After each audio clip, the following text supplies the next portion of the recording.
Hi friends, I'm Dr. Priya from Smile Zone Dental Specialty Center, Whitefield, Bangalore. In this video, I'm going to talk to you about one of the most common complaints that my patients come to me with, and that is pain in the jaw area. Today I will talk to you about one of the most common causes of that pain, and that is the temporomandibular joint, or what we call the TMJ. So the TMJ pain can present itself in so many ways. Since the joint is right here next to the ear, it could present itself very commonly as a ear pain. The patient may feel some congestion in the ears or even some ringing in the ears. It could present as constant and severe headaches, pain in the neck, shoulder, this whole area since it's connected. And usually the patient has visited so many specialists, a neurosurgeon for headaches, an ENT specialist. Most of them have got a clean chit from their doctor, and some of them have unfortunately undergone root canals in that area or extractions, but the pain persists. And that's when the TMJ pain is diagnosed. So today we will be talking on how it can disguise itself as something else and can mislead not just the patient but also your practitioner.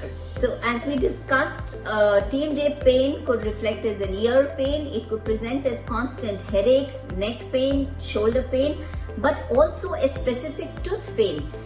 So the patient feels it's coming from a particular tooth and it's very painful, and sometimes even when we tap the tooth it may feel slightly painful. But this can happen because there are the muscles that hold our TMJ together, like this temporalis muscle over here, and when they go into a spasm, they may reflect pain to a particular area on that side. So all the teeth on that side may feel slightly painful, and you may feel that when you're biting there is a lot of pain. Also, there could be a clicking or a popping sound, which is one of the major indicators that it is coming from the joint. And when you open your mouth wide or do some movement, you may hear a clicking or popping sound. Another thing that TMJ presents is that you feel that you're not able to bite properly. That is because the disc may not be closing in a proper angle, and when you close your jaw, you feel that the bite is not okay and you're unable to chew properly. So all these are some of the ways that TMJ pain can present itself. Sometimes the TMJ pain can also present as a lockjaw. The patient gives a history that they have a lockjaw, and once in a while when they open their mouth wide and try to close, they are unable to close their mouth.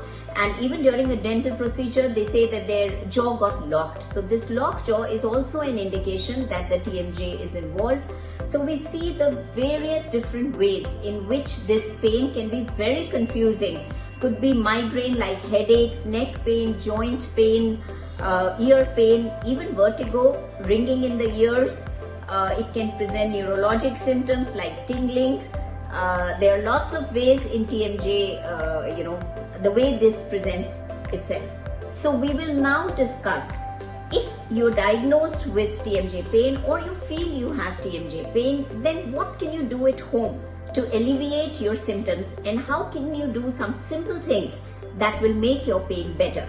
So a lot of my patients ask me what exercises they can do to strengthen the TMJ, and I always tell them, when you are having TMJ pain, do not exercise your jaw. It is definitely going to make it worse.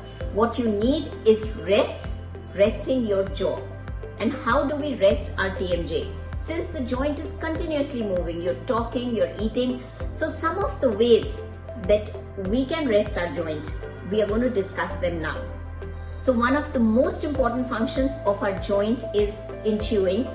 And the only way to rest your temporomandibular joint is to have a very soft diet. By very soft diet which does not involve too much of chewing, and that is extremely important. That's the one big thing you can do to lessen the pain in your joint. Have very soft diet for 6 to 8 weeks. Do not chew on chewing gums and other gums, and a lot of chewing movements are involved. Do not do that. And do not open your mouth wide because that stresses your joint. So like while yawning or talking, do not open your mouth wide. Very little, like one finger mouth opening is what is allowed if you have TMJ pain, and if you follow this, definitely it will reduce your TMJ pain. Also, any activity that involves sitting in these postures, holding your phone this way, or sitting like this for long periods in front of your computer, do not do that, because all these activities directly give pressure to your TMJ. Another way we can reduce pressure on the joint is by sleeping on your side. Do not sleep on your back, that stresses the joint out.